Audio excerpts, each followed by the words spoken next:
بسم اللہ الرحمن الرحیم۔ آج ہم بات کریں گے تہذیب کے اوپر۔ یہ بہت ہی ضروری مضمون ہے، اس لیے کہ بہت سارے لوگ پاکستان میں بد تہذیبی پھیلا رہے ہیں، اور اس بد تہذیبی کی جو پریشانی ہے وہ دوسرے لوگوں کو بہت ہوتی ہے۔ اب 4 بندے رہ رہے ہیں، ایک بندہ بیچ میں بد تہذیب ہے تو وہ 3 بندے بھی اس کی وجہ سے ڈسٹرب ہوتے ہیں۔ تو سب سے پہلے تو یہ جان لیں کہ تہذیب چیز کیا ہے، تہذیب کی تعریف کیا ہے۔ تو تہذیب کی تعریف یہ ہے کہ ایسا طریقہ جس میں ادب، اخلاق، برداشت اور انسانیت شامل ہو، اس کو تہذیب کہتے ہیں۔ ادب بھی ہونا چاہیے، اخلاق بھی ہونا چاہیے۔ اب اخلاق کے بارے میں حدیث سنیں، نبی صلی اللہ علیہ وسلم نے فرمایا تم میں سے سب سے اچھا وہ ہے جس کے اخلاق اچھے ہیں۔ اب یہاں نہ نماز کا ذکر ہے، نہ روزے کا ذکر ہے، نہ حج، نہ زکوٰۃ کا، کیونکہ وہ جتنی بھی عبادات ہیں وہ اپنی ذات کے لیے ہیں۔ اب کوئی نماز پڑھے گا تو اس کو خود فائدہ ہے، دنیا میں اس کے ایکسرسائز ہے، ورزش ہے، وہ اپنے آپ کو صاف رکھتا ہے نماز کے ذریعے جب وضو کرتا ہے، اور آخرت میں اس کو اس کے بدلے جنت ہے۔ تو اسی طرح حج ہے، وہ بھی اس کے اپنے لیے ہے، لیکن روزہ بھی اپنے لیے فائدہ مند ہے۔ لیکن جو تہذیب ہے، اخلاق ہیں، ان کا دوسروں کے ساتھ تعلق ہے۔ تو اس لیے نبی صلی اللہ علیہ وسلم نے فرمایا کہ تم میں سے اچھا وہ ہے جس کے اخلاق اچھے ہیں۔ اب زیادہ نمازیں پڑھتا ہے لیکن اخلاق اچھے نہیں ہیں تو پھر وہ اچھا انسان نہیں ہے۔ اس کے بدلے وہ زیادہ اچھا ہے جو نماز تو زیادہ نہیں پڑھتا، زیادہ کا مطلب یہ ہے کہ 5 ٹائم جو فرض ہے وہ تو پڑھتا ہے لیکن تہجد نہیں پڑھتا وغیرہ، نوافل وغیرہ نہیں پڑھتا، لیکن اس کے اخلاق اچھے ہیں، تو وہ اس بندے سے زیادہ بہتر ہے جو تہجد بھی پڑھتا ہے، اشراق و چاشت بھی پڑھتا ہے، نوافل بھی پڑھتا ہے، لیکن ہے بد اخلاق۔ تو تہذیب میں جو ہے نا، اخلاق ایک بہت بنیادی کردار کا نام ہے۔ تہذیب سکھاتی ہے جینے کا سلیقہ، تہذیب سکھاتی ہے جینے کا سلیقہ، تعلیم سے جاہل کی جہالت نہیں جاتی۔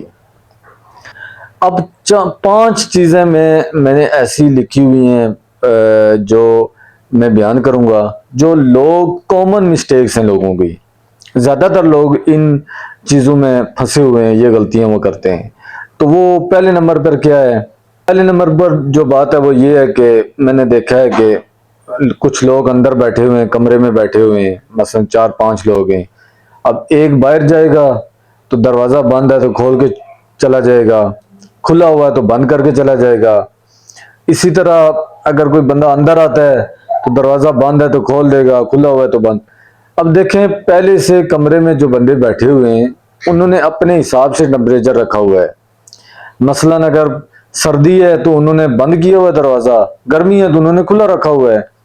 اب باہر سے جو بندہ آتا ہے اس کو تو ایک دم پتہ نہیں چلتا کہ کمرے کا کیا ماحول ہے، ہو سکتا ہے اس کو بہت گرمی لگی ہو، ٹھیک ہے، لیکن اندر تو سردی ہوگی تو لوگوں نے دروازہ اس لیے بند کیا ہے۔ اب وہ اپنے حساب سے آ کے تو دروازہ کھول دے گا، لیکن اندر جو 5 بندے ان کو ڈسٹرب کر دے گا۔ اس لیے یہ اصول رکھیں، یاد رکھیں کہ جب آپ کمرے کے اندر داخل ہوں، کسی بھی حال میں مجمع میں جائیں تو دروازہ جس حالت میں تھا اسی حالت میں چھوڑ کے جائیں۔ باہر نکل رہے ہیں یا اندر داخل ہو رہے ہیں، جس حالت میں دروازہ پہلے سے تھا اسی حالت میں دروازے کو چھوڑ کے جائیں۔ دوسری جو غلطی وہ یہ ہے کہ لوگ صاف ستھرا راستہ ہوگا، فرش ہوگا، اس کے اوپر تھوک دیں گے یا کسی کے سامنے تھوک دیں گے۔ اب اس سے کیا ہوگا کہ دوسرے کو کراہت آتی ہے، تو یہ کام مت کریں۔ آپ کوشش کریں کہ کم از کم تھوکیں، اور جب آپ کو تھوکنا پڑ جائے تو کوئی ایسی جگہ ڈھونڈیں، جس طرح آپ روڈ پہ چل رہے ہیں، آپ کو تھوک آ گئی ہے تو کوشش کریں کہ کسی درخت کی جڑ میں وہاں تھوک دیں۔ اب بالکل روڈ کے درمیان تھوک دینا، صاف ستھری جگہ بھی تھوک دینا جہاں اور لوگوں بھی نظر پڑتی ہے، ان کو کراہت محسوس ہوتی ہے، تو یہ بد تہذیبی ہے۔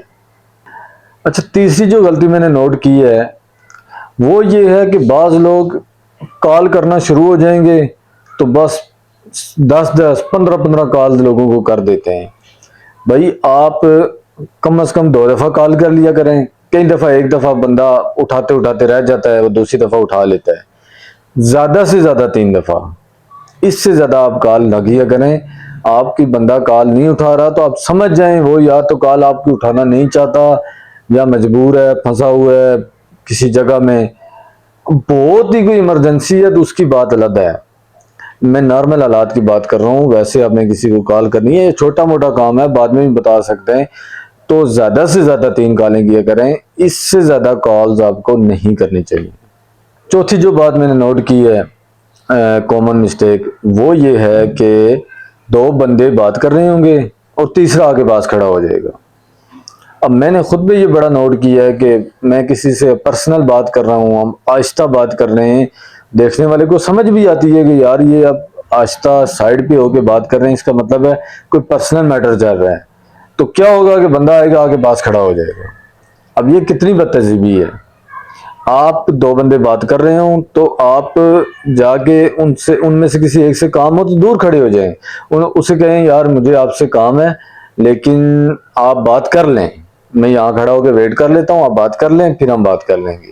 تو یہ بد تہذیبی ہے کہ وہ بات کر رہے ہیں اور آپ بیچ میں جا کے گھس جائیں اور ان کو ڈسٹرب کر دیں. 5ویں جو غلطی وہ کیا ہے کہ 2 یا 3 بندے کھانا کھا رہے ہوں گے اور ایک بندہ آئے گا.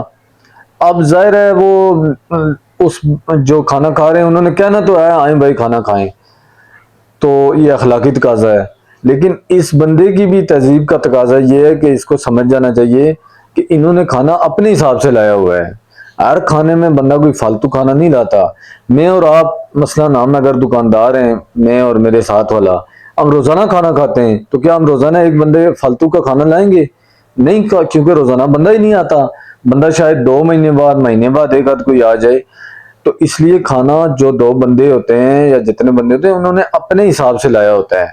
تو بیچ میں اگر آپ جاتے ہیں کھانا کھانے کے دوران تو بے شک وہ آپ کو کہیں آپ کو وہ کھانا نہیں کھانا چاہیے. اگر آپ کھانا کھائیں گے تو ان کو بھی ڈسٹرب کریں گے, اور لوگ باقاعدہ اس چیز کو محسوس کرتے ہیں.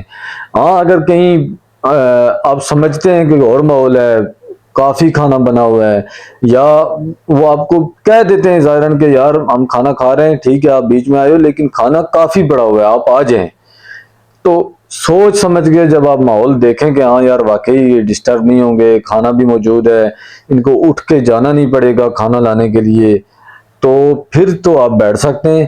ادروائز بے شک آپ کو وہ کہیں آپ کو وہاں نہیں کھانا چاہیے.